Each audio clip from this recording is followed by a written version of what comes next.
Okay, I was just going to shoot a promo video for this amp I'm working on, and now this is the intro. But my God, this has just become deeply personal. You guys outside of California, and I mean outside of California, I mean outside of Fullerton or Santa Ana, you guys probably never see these. This stamp here, unless you bought an amp that was homegrown here back in the day, way back in the day. This has become deeply personal.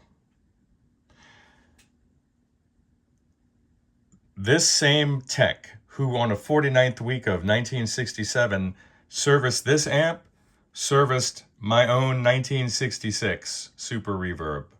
That was just my dream amp for the longest time until I had to sell her after my finger injury.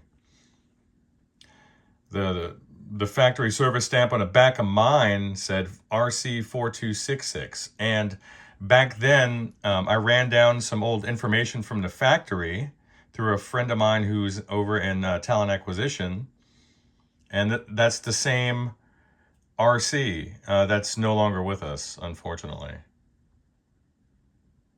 This is the same dude.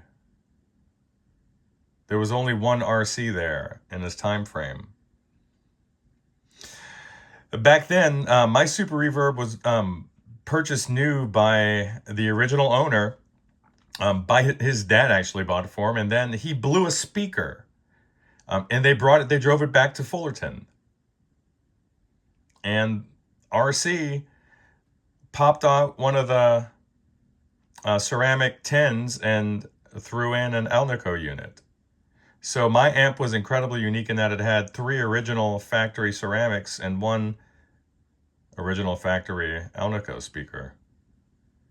Let's dig in and find out what RC did to this amp. Unbelievable. You guys, I almost dropped some F-bombs here. I cannot believe this.